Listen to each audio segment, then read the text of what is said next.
Tony. This strange matter exhibit is really cool, and it's a great place to learn about manned missions to space. Strange matter? I don't see the connection. Space is a very harsh environment. And for people to explore space, we have to overcome such problems as meteoroids and other space debris colliding with the spacecraft. I never thought of that. I guess it could be very dangerous. So, what can we do? Couldn't you shatter the glass with a bowling ball because it is specially tempered glass? Thankfully.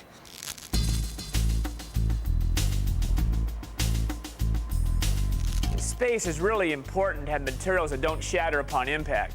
The International Space Station, for example, has layers of Kevlar that prevent micrometeorites from penetrating. Isn't that the same stuff they use for bulletproof vests? That's right. I've got a Kevlar glove right here. Check it out. Wow, that must be a really tall blade. Let's see how this works on an ordinary glove.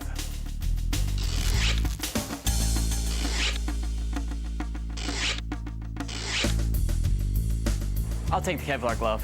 Good choice. Now, what else about space is harsh? Well, I would think it's extremely cold in space.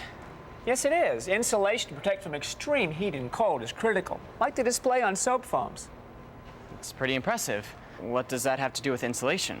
Let me show you. Here, take this piece of aerogel. It's sometimes called frozen smoke. It's the world's lightest solid, which means it's the least dense. You're right. It weighs a lot less than I thought it would. A piece the size of a human body would have a mass of less than half a kilogram, or about a pound. It's mostly air, about 99.8%.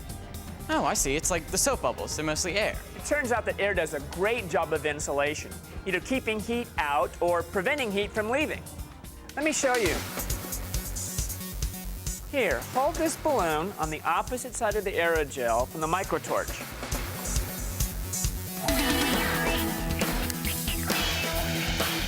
Now move the balloon up.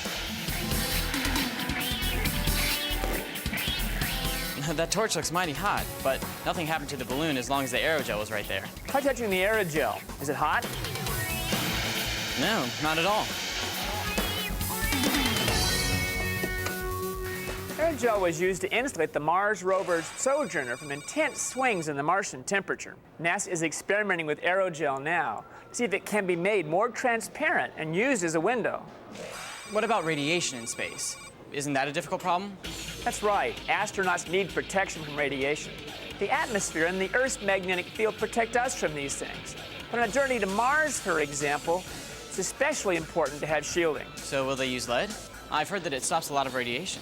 It does, but it's way too heavy to haul into space, and it has some other problems. So what's the solution? Well, NASA is experimenting with a lot of different ideas, but one of them involves this. Dr. G, you've got to be kidding. That's a grocery bag. It's called polyethylene plastic. Of course, it would have to be thicker than this. Another possibility is liquid hydrogen. Now, let's talk about ferrofluids. Ferrofluids. NASA first developed ferrofluids to deal with the flow of liquid fuel and the weightlessness of space. It has magnetic material suspended in the liquid, so it can be controlled by magnets. I didn't realize how harsh it is in space.